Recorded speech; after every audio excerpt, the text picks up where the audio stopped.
মলিকে নিজের হাতে ধরে হাঁটা শিখালো অনিকেত। বন্ধুরা এমনটাই দেখা যাবে। বিস্তারিত জানতে ভিডিওটিতে লাইক দিয়ে সম্পূর্ণ দেখতে থাকো।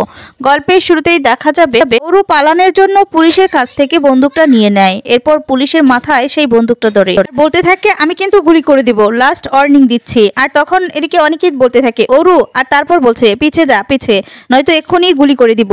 আর তারপরে পুলিশ অফিসার বলতে থাকে এই গুলি মানে এই পিস্তলটা কিন্তু খুব লোডেড।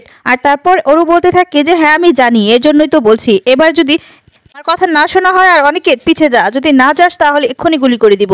তখন অনিকেত বলতে থাকে না না অরু এটা করিস না। আর তারপর বলতে থাকে পিছো পিছো।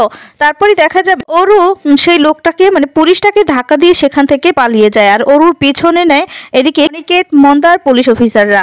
শ্যামলীও পাগল হয়ে যায়। শ্যামলী একাই যেতে লাগলে তখন শ্যামলীকে অনন্যা ধরে বলতে থাকে কি করছো, তখন বলে ওকে পালাতে দিলে চলবে না, ওকে ধরতে হবে, এই বলে চিৎকার করতে থাকে। আর এদিকে দেখা যাবে কিছু লোকজন দৌড়াতে থাকে আর তাদের গায়ে এক কালারের গেঞ্জি থাকে, কেউ সাদা কালার কেউ নীল কালার। আর তার মধ্যে থেকেই দেখা যাবে অরু তাদের সাথে সাথেই দৌড়াতে থাকে।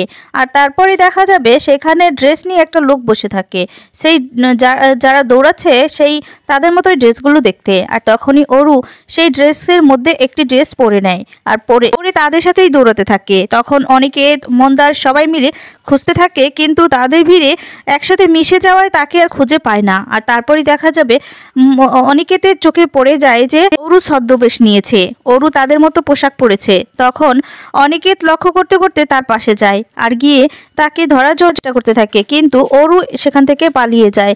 এরপর একটা লোককে ধরে পেছন দিকে ঘোরাতেই দেখতে পায় যে সেটা অন্য লোক। আর তারপর তো খুঁজে না পেয়ে সেখান থেকে সবাই চলে যায়। এরপর এদিকে শ্যামলী বলছে স্যার খুঁজে পেলেন? আর তারপর বলতে লাগে না খুঁজে পাই নাই, চেষ্টা করেছি, অনেক চেষ্টা করেছি, ধরতে পারলাম না, আমি যে কি করলাম। নিজেকে দোষারোপ করতে থাকে অনিকেত। আর তখন সূর্য বলছে তোর কি করা ছিল, তুই নিজেকে কেন এভাবে দোষারোপ করছিস, বল যা হয়েছে আমাদের সবার সামনেই তো হয়েছে, তাতে তো তোর করার কিছু ছিল না, তুই তো চেষ্টা করেছিস ওকে ধরার জন্য, ধরতে পারিসনি। আর তারপরে শ্যামলী খুব ভয় পেতে থাকে আর বলতে থাকে এরকম একটা লোক বাইরে থাকলে সিরিয়াস কিছু হতে পারে। আর তখন মন্দার বলতে থাকে আমার হাতে যদি বন্দুক থাকতো না তাহলে আমি তো সেখানেই তাকে গুলি করে দিতাম, একদম শেষ করে দিতাম, কিন্তু আমার হাতে তো কিছুই ছিল না।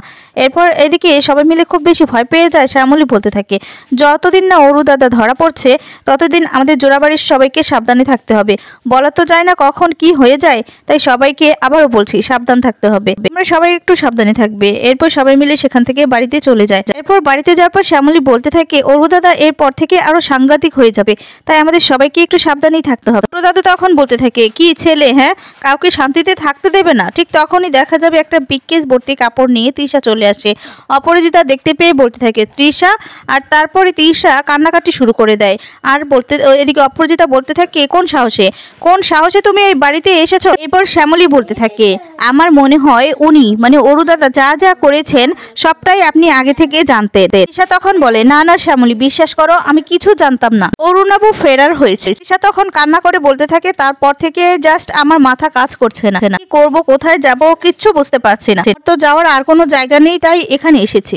অনেকে যায় গিয়ে বলতে থাকে তৃষা তুমি ঢুকতে ঢুকতে যে কথাটা বললে না যে মানে তোমাকে কেউ বিশ্বাস করছে না, হ্যাঁ সত্যি এই বাড়ি জোড়াবাড়ির না কেউ তোমাকে বিশ্বাস করে না, আমাদের বাড়ির প্রত্যেকে এখন বিশ্বাস করে যে অরুণাভুর মানে প্রত্যেকটা ক্রাইমের সাথে তুমি জড়িত আছো। এরপর অনেকে বলছে কতটা নির্লজ্জ তুমি, যেই দেখলে তোমার যাওয়ার কোথাও জায়গা নেই তখন তুমি এখানে চলে এলে জায়গা চাওয়ার জন্য। তৃষা তখন বলে না দাদা ভাই একটু বোঝার চেষ্টা করো, আমি তো শুধু এটা জানতাম যে বাড়ি থেকে বের করে দেওয়া হয়েছে তার জন্য একটু রাগ আছে সবার উপরে, কিন্তু এরকম যে একটা মানে হিংস্র এরকম কাজ করতে পারে সত্যি আমি ভাবতে পারিনি, যদি ভাবতাম না তাহলে আগে থেকেই ওর থেকে সরে যেতাম, ওর পাশে কখনোই থাকতাম না। তো যতই হোক দাদা ভাই আমি তো অরুণাভুর স্ত্রী হয়ে স্বামীর পাশে থাকাটাই তো আমার কর্তব্য। সূর্য তখন বলে হ্যাঁ সেটা অবশ্য ঠিকই বলেছ, কিন্তু তৃষা সেটা তখনই ঠিক যখন যদি স্বামী মানে ঠিক হয়। এরপর দেখা যাবে সবাই মিলে তৃষাকে অনেক কথা শোনাতে থাকে আর তারপর তৃষা খুব কাঁদতে থাকে, এমন অভিনয় করতে থাকে সবাই যেন বিশ্বাস করে সত্যি অরুর পাশ থেকে চলে গেছে। তারপরে দেখা যাবে কেউ রাখতে চায় না, ছোট দাদুও বলতে থাকে এক্ষুনি তুমি এই বাড়ি থেকে বেরিয়ে যাও, তোমার এই জায়গা মানে এখানে তোমার জায়গা হবে না, কিছুতেই না তোমার। তারপর তৃষা কিছুই বলতে পারে না, তৃষা তারপরে বাড়ি থেকে বেরিয়ে যেতে লাগে। তখন শ্যামলী বলছে দাঁড়ান বৌদি। শ্যামলী সবাই সবাইকে বোঝাতে থাকে, এদিকে অপরাজিতাকেও বোঝাতে থাকে আচ্ছা যতই অপরাধ করুক না কেন আমাদের কাছে আপনাদের কাছে আশ্রয় চাইতে এসেছে, আমরা যদি ফিরিয়ে দেই তাহলে বাড়ির বউকে এভাবে তাড়ানোটা কি ঠিক হবে? শ্যামলী নানানভাবে বোঝানোর চেষ্টা করলে তখন অনন্যা বলছে, কি বলছো কি শ্যামলী তুমি? এরকম একটা মানুষকে বাড়িতে রাখাটাই তো রিস্ক, সেটা কি তুমি বুঝতে পারছো না? আর তখন অপরাজিতা বলে, হ্যাঁ অনন্যা তো একদম ঠিক কথাই বলেছে, ওকে বাড়িতে রাখা মানে যে বিপদ ডেকে আনা। আর তারপরে বলতে থাকে যে বৌদি আমাদের কিচ্ছু করতে পারবে না, আমরা তো এতজন আছি, এতজন একসাথে আছি, তাই আমাদের কিছু করতে পারবে না।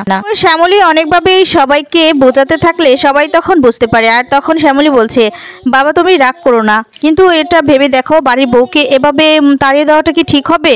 উনি আমাদের কাছে আশ্রয় চাইতে এসেছে, আর আমরা আশ্রয় যদি না দিই তাহলে তো আমরা ওরু দাদার মতোই হয়ে গেলাম। তারপর তৃষা কাঁদতে থাকে আর শ্যামলীকে বলতে থাকে, শ্যামলী তুমি ওদেরকে একটু বোঝাও না, সবাইকে একটু বোঝাও। আর তারপরে শ্যামলী বোঝানোর পর এদিকে ছোট দাদু বলতে থাকে, আমার মনে হচ্ছে শ্যামলী ঠিকই বলেছে, ওরও এরকম একটা খারাপ লোক হতে পারে, কিন্তু আমরা তো আর খারাপ নই, আমরা জায়গা দিতে পারি, যদি জায়গাটা না দেই তাহলে ওরুর ক্যাটাগরির লোকই তো আমরা হয়ে গেলাম, তাই না? আর তারপরে যে তা বলতে থাকে, আমার আর কিছু বলার নেই, তোমরা যেটা ভালো মনে করো সেটাই করো। আর এদিকে অনিকেত বলছে, আপনি যখন বলছেন তাহলে আপনি তো নিশ্চয়ই ভেবেচিন্তেই বলছেন, তাই থাক সমস্যা নেই, কিন্তু সমস্যা হলে তখনই কিন্তু বাড়ি থেকে বের করে দেওয়া হবে। এরপর দেখা যাবে সূর্য বলতে থাকে, আজকে যে তুমি এই বাড়িতে থেকে গিয়েছো না, এটা শুধু একমাত্র শ্যামলীর জন্যই তোমাকে থাকতে দেওয়া হয়েছে, শ্যামলীর জন্যই, মানে এই শ্যামলী তুমি কত ক্ষতি করতে চেয়েছো, আর আজ শ্যামলীর জন্যই তুমি জায়গা পেলে থাকার জন্য। আর তখনই দেখা যাবে শ্যামলীর কাছে হাত জোর করে ক্ষমা চায় তৃষা, আর বলতে থাকে, আমাকে তুমি ক্ষমা করে দিও, আজকে তোমার কাছে মানে কতটা যে ঋণী আমি সেটা বলে বোঝাতে পারবো না, তোমার কাছে আমি সারাটা জীবন কৃতজ্ঞ থাকবো।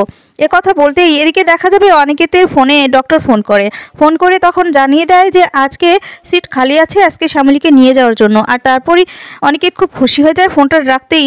তারপর সবাই জিজ্ঞেস করলে অনিকেত বলতে লাগলে, আসলে আমার বেলা যেই ডক্টরটা ছিল, যেই ডক্টরটা আমার চিকিৎসা করেছে, উনি তো অনেক ভালো ডক্টর, তো ওনার কাছে আমি আগে থেকেই অ্যাপার্টমেন্ট দিয়ে রেখেছিলাম, তো আজকে আমাকে ফোন করলো যে শ্যামলীকে এক্ষুনি নিয়ে যেতে, একটা ভালো খবর, শ্যামলীকে আজকেই নিয়ে যাব। এই বলে দেখা যাবে শ্যামলীকে নিয়ে চলে যায়। এদিকে দেখা যাবে তৃষা ভাবতে থাকে যে ওরু কিভাবে ওকে এই বাড়িতে ছলে কৌশলে পাঠিয়েছে, ওকে বলেছে, ভয় পেয়ে ঘাবড়ে গিয়ে তৃষার কাছে যায়। আর তৃষা তখন বলতে থাকে, কি তোমার এই অবস্থা কি করে হলো? আর তারপরে বলতে থাকে, সবকিছু তো শ্যামলী আর অনিকেত মন্দার তিনজনের জন্যই হয়েছে, তুমি একটা কাজ করো, আমার জন্য তোমাকে একটা কাজ করতে হবে। আর তখন বলে, কি করতে হবে? তোমার জন্য সব সময় আমি সব কিছু করতে রাজি, তুমি যা বলবে আমি তাই করব, সব সময় তোমার পাশে ছিলাম, এখনো থাকবো। আর তারপর বলতে থাকে, আমাকে ওরা মেরে ফেলবে, ধরে ফেলবে, তাই এক্ষুনি আমাকে এখান থেকে পালাতে হবে, বুঝতে পেরেছো? আমি পালাবো, কিন্তু তুমি ওই জোড়া বাড়িতে যাবে। এরপর কি করতে হবে সমস্ত কিছু ওরু বলে দেয়। আর তৃষা তখন বলে, ঠিক আছে আমি তাই করব।